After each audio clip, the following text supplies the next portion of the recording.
Episode की शुरुआत में हम देखते हैं कि तांजीरो मन ही मन कहता है कि मैं इसलिए जीता क्योंकि मैंने ओपनिंग थ्रेट को डिटेक्ट करना सीख लिया है, जो मुझे बताती है कि मुझे कब और कहां हमला करना चाहिए। और जैसे ही मैं उसे देखता हूं, वह अपने आप ही टाइट हो जाती है और मैं उस पर हमला कर देता हूं। तब वहाँ उरोकोडाकी आ जाता है और यह देखकर वो बहुत ज्यादा हैरान हो जाता है और कहता है कि मेरा कोई प्लान नहीं था तुम्हें फाइनल स्टेज में भेजने का, क्योंकि मैं किसी और बच्चे को मरते हुए नहीं देखना चाहता था। मैं चाहता था कि तुम इसे ना काट पाओ, पर तुमने मुझे बहुत इम्प्रेस किया। मुझे तुम पर गर्व है। यह सुनकर तांजीरो की आंखों से आंसू आ जाते हैं और उरोकोडाकी कहता है कोशिश करना कि तुम फाइनल राउंड से जिंदा वापस आ जाओ। मैं और तुम्हारी बहन तुम्हारा इंतजार करेंगे। अब जब रात को तांजीरो खाना खाकर अपने बाल काट रहा होता है, तब उरोकोडाकी कहता है एक चीज याद रखना, राक्षस जितने ज्यादा इंसानों को खाते हैं उनकी ताकत उतनी बढ़ती जाती है, और कुछ राक्षस तो ऐसे हैं जो कि मैजिकल पावर्स को यूज करते हैं। इसलिए तुम्हारी रक्षा के लिए मैं तुम्हें ये वार्डिंग मास्क देता हूँ, जिस पर प्रोटेक्शन मैजिक किया हुआ है। अब सुबह तांजीरो अपनी बहन से मिलकर जब वहाँ से जाने लगता है, तब वह उरोकोडाकी से विदा लेता है और जाते हुए कहता है साबितो और मकोमो को मेरी तरफ से हेलो कहना। पर ये सुनकर उरोकोडाकी काफी हैरान हो जाता है और सोचता है कि तांजीरो को उन दोनों मरे हुए बच्चों के नाम कैसे पता है। अब शाम तक तांजीरो फाइनल राउंड के लिए पहुंच जाता है, जहां और भी काफी लोग आए होते हैं। तब वहां पर दो लड़कियां उन्हें बताती हैं कि रात होते ही आपका फाइनल राउंड स्टार्ट हो जाएगा। यहाँ माउंट फूजी कसाने पर बहुत सारे राक्षसों को विस्टीरिया ब्लूम्स की मदद से कैद करके रखा हुआ है, जिसे राक्षस बहुत नापसंद करते हैं और आप सब बहुत नापसंद करते हैं, और आप सबको 7 दिनों तक इन सब से बच के रहना पड़ेगा। इसी के साथ फाइनल राउंड स्टार्ट हो जाता है और सभी जंगल की ओर चले जाते हैं। तब तांजीरो मन ही मन सोचता है कि मुझे बस रात में इनसे बच के रहना है, क्योंकि सुबह होते ही ये अपने आप ही जल के मर जाएंगे। इतने में तांजीरो को एक राक्षस की गंध आती है और वो उसे ढूंढने लगता है और अचानक से वे राक्षस उस पे हमला कर देता है, पर तांजीरो अपनी फुर्ती दिखाते हुए वहाँ से हट जाता है। और यहाँ हम देखते हैं कि दो राक्षस आपस में लड़ना शुरू कर देते हैं कि मैं इसे खाऊंगा, मैं इसे खाऊंगा, और ये दोनों तांजीरो पर हमला कर देते हैं। पर तांजीरो अपनी स्पेशल तलवार से उनके सिर धड़ से अलग कर देता है और हम देखते हैं कि वह राक्षस राख बन जाते हैं। अब हमें दिखाया जाता है कि ये तलवार उसे उरोकोडाकी ने दी थी और उन्होंने बताया था कि ये तलवार स्पेशल स्टील से बनी है, जो कि सूरज की रोशनी को अपने अंदर समा लेती है, और यही तलवार राक्षसों को पूरी तरह खत्म कर सकती है, जिसका नाम है निटिरिन स्वॉर्ड। और राक्षसों का सबसे कमजोर अंग उनका गला होता है। तांजीरो को एक लड़के के चीखने की आवाज आती है और जब वो वहाँ पहुँचता है तब वो एक बहुत बड़े राक्षस को देखता है, जिसे देखकर उसके होश उड़ जाते हैं। और हम देखते हैं कि उस राक्षस के हाथ में एक लड़के की लाश होती है, जिसे वो पूरा का पूरा निगल जाता है, और जैसे ही वह उस लड़के को खाता है वो और ज्यादा ताकतवर हो जाता है और ये राक्षस उस लड़के के ऊपर हमला कर देता है। अब तांजीरो उस लड़के को बचाने के लिए उस राक्षस के हाथ काट देता है, पर तब वह राक्षस कहता है कि देखो कौन आया है, एक और जिसके पास फॉक्स मास्क है। ये सुनकर तांजीरो थोड़ा कंफ्यूज हो जाता है। तब वह राक्षस कहता है कि ये कौन सी सदी चल रही है। तब तांजीरो कहता है ताइशो पीरियड। ये सुनकर वह राक्षस बहुत गुस्से में आ जाता है और कहता है मैं इतने समय से यहीं पर कैद हूँ, उरोकोडाकी मैं तुम्हें नहीं छोड़ूंगा। तब तांजीरो कहता है उरोकोडाकी। तो वह राक्षस कहता है हाँ, उसी ने मुझे यहाँ पर कैद किया था, और तब से मैं लोगों को खा रहा हूँ, और अब तक मैं कुल 50 लोगों को खा चुका हूँ। उनमें से 13 उरोकोडाकी के शिष्य थे, अब 14वें तुम होगे। अभी तक उरोकोडाकी के शिष्यों में से केवल 2 ही थे जो मेरा सामना कर पाए। उनमें से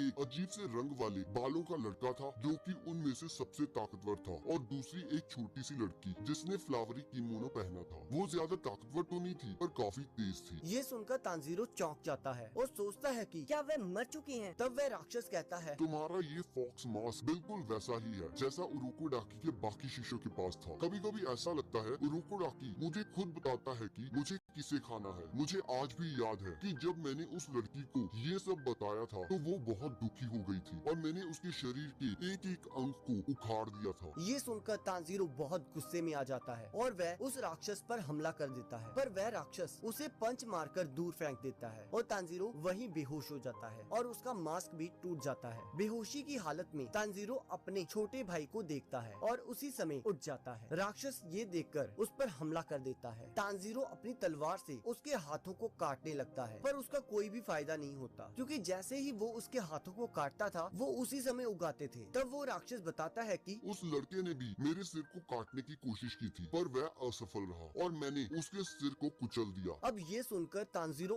और गुस्से में आ जाता है और वो उस राक्षस के हाथों को काटते हुए उसके सिर के पास पहुंच जाता है। ये देखकर राक्षस सोचने लगता है कि तुम मेरे गले को नहीं काट पाओगे, जैसे ही तुम फेल होगे मैं उस लड़के की तरह तुम्हारा सिर भी कुचल दूंगा। पर इधर तांजीरो अपनी पूरी पावर से उस राक्षस के सिर को धड़ से अलग कर देता है और